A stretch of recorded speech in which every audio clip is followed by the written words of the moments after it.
नाशिकमध्ये झालेल्या मुसळधार पावसामुळे गोदावरी नदीला पूर आला। गोदावरीची पूरस्थिती कायम आहे। रामकुंडावरची छोटी मोठी मंदिरं पाण्याखाली गेलेत। दुतोंड्या मारुतीच्या छातीपर्यंत पाणी आले।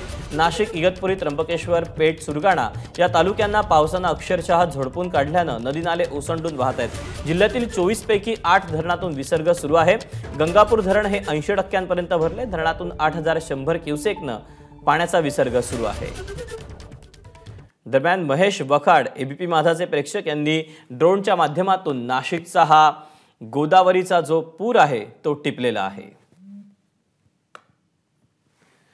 इकडची छोटी मोठी मंदिरं पाण्याखाली गेलेली आहेत। त्यासोबतच गोदावरीमधली पूर परिस्थिती ही अद्याप कायम आहे। दरम्यान नाशिकमधून आढावा घेतलेला आहे मुकुल कुलकर्णींना, पाहूया।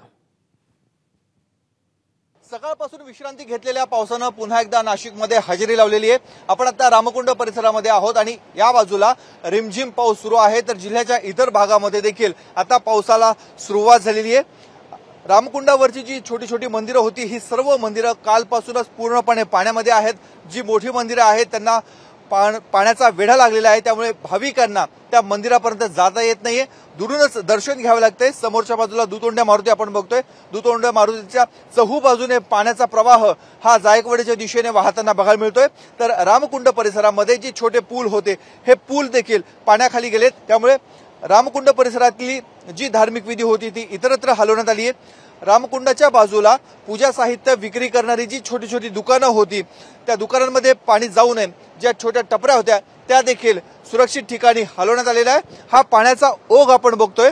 गंगापूर धरण, आनंदवल्ली परिसर, गंगापूर रोड मार्गे हा पाण्याचा प्रवाह रामकुंड परिसरामध्ये येतोय। जर पावसाचा जोर असाच वाढला, त्र्यंबकेश्वर परिसर, पाणलोट क्षेत्रामध्ये जर पावसाचा जोर वाढला, पाणी सोडण्याची जर वेळ आली तर तो पूल देखील पाण्याखाली जाऊ शकतो। मागील वर्षी ज्यावेळेस पूर आलेला होता त्यावेळेस तो पूल देखील पाण्याखाली गेलेला होता। यंदाचा गोदावरीचा हा पहिला पूर आहे, त्यामुळे नाशिककर या पुराचा आनंद देखील घेत आहेत। कॅमेरामन किरण कटारेसह मुकुल कुलकर्णी, एबीपी माझा, नाशिक। एबीपी माझा, उघडा डोळे बघा नीट।